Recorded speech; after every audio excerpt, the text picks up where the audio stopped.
ஹோட்டலில் நடந்த மோதல் ஒரு பரபரப்பான சம்பவம். ஒரு சாதாரண நாளில் அந்த பகுதியில் உள்ள ஹோட்டல் GRS உணவகத்தில் மக்கள் வழக்கம் போல் சாப்பிட்டுக் கொண்டிருந்தனர். அப்போது உணவகத்திற்கு வெளியே மற்றும் உள்ளே ஒரு அசாதாரணமான சூழல் உருவானது. உணவகத்தின் வாசலில் நின்று கொண்டிருந்த ஒரு குறிப்பிட்ட நபருக்கும் அங்கு வந்திருந்த ஒரு இளைஞர்கள் குழுவிற்கும் இடையே திடீரென வாக்குவாதம் ஏற்பட்டது. அந்த நபர் ஆக்ரோஷமாக, என்ன பண்றீங்க மற்றும் ஏன் இப்படி பண்றீங்க என்று கேட்டவாறு அவர்களை நோக்கிச் சென்றார். ஆரம்பத்தில் இது ஒரு சாதாரண சலசலப்பாக தெரிந்தாலும் சில நிமிடங்களிலேயே அது உருவெடுத்தது.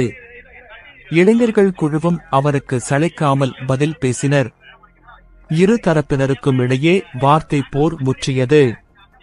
அங்கிருந்தவர்கள் திகைத்து போய் பார்த்து கொண்டிருக்கும் போதே வாக்குவாதம் கைகலப்பாக மாறியது.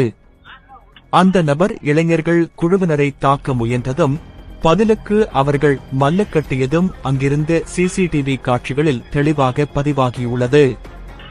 சண்டையின் உச்சகட்டத்தில் அந்த நபர் மற்றவரை நோக்கி, நீ யாருன்னு கேட்டா சொல்ல மாட்டியா என்று அதிகார தொனியில் விஷயம் குறித்து விசாரணை தொடர்பாக இந்த மோதல் நடந்திருக்கலாம் என்ற சந்தேகத்தை எழுப்பியது. சண்டையின் போது ஹோட்டலில் இருந்த மேஜைகள் மற்றும் இருக்கைகள் இடம் மாறின. அங்கிருந்த மற்ற வாடிக்கையாளர்கள் பயந்து ஓடினர். வெளியில் இருந்த வாகனங்களும் மக்களும் இந்த சம்பவத்தால் அந்த பகுதியே பரபரப்பாக காணப்பட்டது.